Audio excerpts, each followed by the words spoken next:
हिमांशु जी, दिक्कत ये है कि जो इन लोगों की सामर्थ्य है और जैसा इनका अंतर्राष्ट्रीय इनके पक्ष में समर्थन है और ये हिंसा के लिए एक तरह से उतारू संगठन है, इसमें बहुत सारे लोग हैं, तो इनकी अच्छी खासी संख्या है।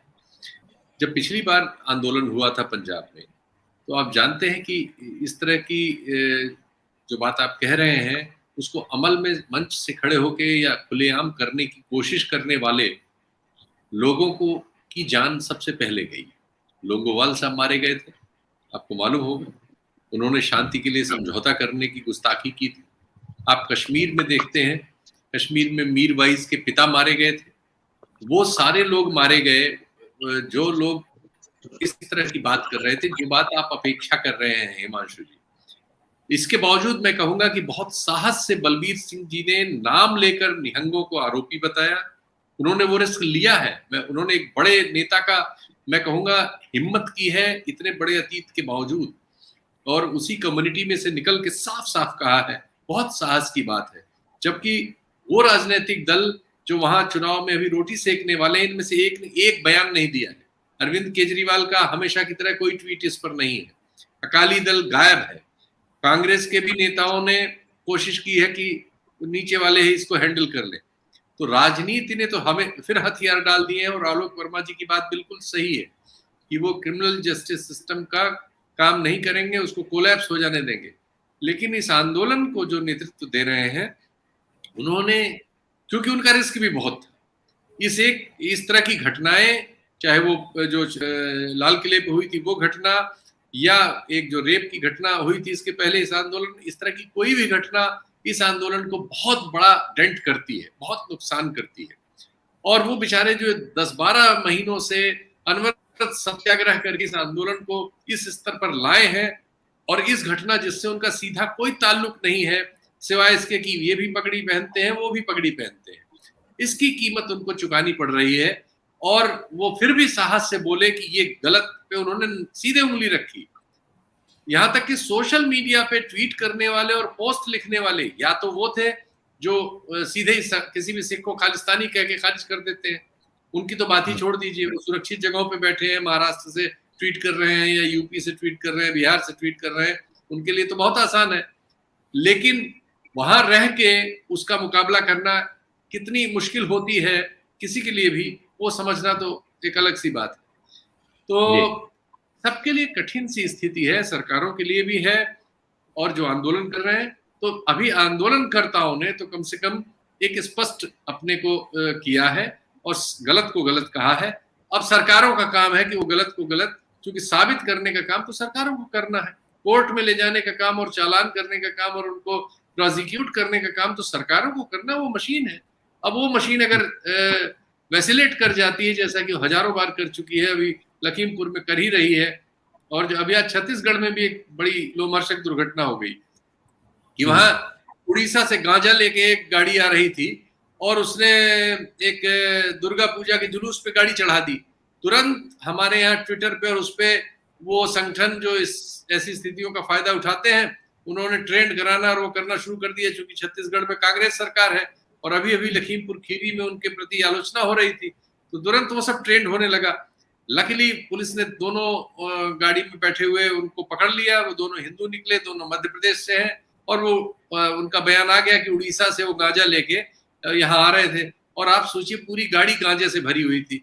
यहाँ 6 ग्राम गांजे पे पूरा बंबई हिलाया हुआ है और पूरा देश हिलाया हुआ है, और टीवी चैनल 15 दिन से गाना गा रहे हैं। और 3000 किलो हेरोइन निकले या पूरी कार गांजे से मिले, तो अब कोई बात नहीं करेगा कि एनसीबी का रोल क्या है भाई। नहीं, मैं शीतल जी मैं दूसरी तरफ आपको लेके जाऊंगा। आपने जो अपनी बात कही उसमें आपने जिक्र किया हरचरण सिंह लोंगोवाल का, और उसके साथ तो फिर बड़ा खतरा खड़ा हो रहा है। इसका मतलब ये वो लोग हैं जो पंजाब में एक वक्त जब आतंकवाद उभरा था, उसके पीछे जो लोग थे वही लोग यहाँ आके खड़े हो गए आंदोलन के अगल बगल। और दूसरी बात, ये शायद पहला आंदोलन है जो भारत में 1 साल, दुनिया में कहीं 1 साल चलने वाला आंदोलन आपने कब कितने देखे हैं? कुछ आंदोलन होंगे, कुछ लोग इकलौते इक्के दुक्के। लखनऊ में कटोरी देवी कई वर्ष तक धरने पे बैठी रही, दिल्ली में एक सज्जन थे जो जंतर मंतर पे कई साल बैठे रहे, उनको छोड़ दें, लेकिन इतना बड़ा आंदोलन 1 साल से चल रहा है, पहली तो बिल्कुल जिम्मेदारी बनती है। और संयुक्त किसान मोर्चा ने, आपने बताया कि उन्होंने बयान जारी किया है, कहा है सख्त कार्रवाई होनी चाहिए, जो दोषी हैं उनको सख्त से सख्त सजा मिलनी चाहिए। लेकिन मैंने भी अभी आपको महात्मा गांधी का उदाहरण दिया कि गांधी जी ने एक घटना के बाद अपना आंदोलन वापस ले लिया था, लेकिन फिर एक शक भी पैदा होता है। ये पैदा होता है कि कहीं कोई ताकत तो ऐसी नहीं है जो इस आंदोलन को अब तक किसी तरह डिरेल न कर पाई, तो अब उसे डिरेल करने के लिए कोई नया रास्ता ढूंढ रही है। देखिए, 3-4 इंटरेस्ट ग्रुप तो हैं। सबसे पहले तो चूंकि जो सबसे सामने आमने है वो केंद्र सरकार है, उसकी एजेंसियां हैं। मैं भी किसी पे आरोप नहीं लगा रहा हूं, सिर्फ स्थितियां बताना चाह रहा हूं। अकाली दल है जो इस समय डिस्क्रेडिट हुआ पड़ा है, लेकिन वो पंथिक राजनीति से उपजा हुआ है। मतलब जो सिखों की धार्मिक राजनीति है, उसका जो एक राजनीतिक प्रतिबिंब है, वो पंजाब में अकाली दल है। उसने वो जमीन खो रखी है, वो भी चाहेगा कि वो जमीन उसके पास वापस जाए। कांग्रेस है जो लिबरल थॉट्स को भी और पंथिक थॉट्स का भी बीच में घालमेल करके उससे सत्ता में आती है। उसका जो शीर्ष नेतृत्व अमरिंदर सिंह के रूप में था, वो भी हाल हाल में इसी कारण से, जैसा कि सतीश जी ने भी दोहराया मेरी बात, मैंने भी वो कहा था कि वहां एक सवाल पैदा ये हुआ था जो अकाली दल के सामने भी था और इनके सामने भी, कि उन्होंने ग्रंथ की बेहुरमती के सवाल पर थोड़ा सा लैकलस्टर एटीट्यूड अपना रखा था और इससे लोगों में बहुत गुस्सा था और गुस्सा वहां है। तो वो भी अपने लिए जमीन तलाशने यहाँ अमित शाह जी तक से मिल के गए हैं और अभी अभी उन्होंने ये जो 5 किलोमीटर की जगह 50 किलोमीटर बीएसएफ को राइट दिया है, इसका समर्थन किया है। वो तो इसका क्रेडिट भी लेना चाह रहे हैं कि उन्होंने ही ये सुझाव दिया था केंद्र सरकार को। तो बहुत सारी मतलब इंटरेस्ट ग्रुप्स हैं, लेकिन हमारे पास कोई तथ्य नहीं, इसलिए हम किसी को आरोपित नहीं कर सकते। और फिर हमारा ये बॉर्डर स्टेट है, बाहर की एजेंसियां निश्चित तौर पर ऐसी किसी भी परिस्थिति का बिल्कुल फायदा उठाने की पूरी कोशिश करेंगी। वो अपना काम कर ही रही होंगी, तो हम उसको भी दरकिनार, इस संभावना को भी दरकिनार नहीं कर सकते। तो एक बहुत ही कठिन मकड़ जाल है और सभी लोग इसमें एक कह सकते हैं कि रेजर थिन ब्लेड पे खड़े हैं। इधर पैर रखने से भी कट सकता है, उधर रखने से भी कट सकता है और पैर बचाना भी है।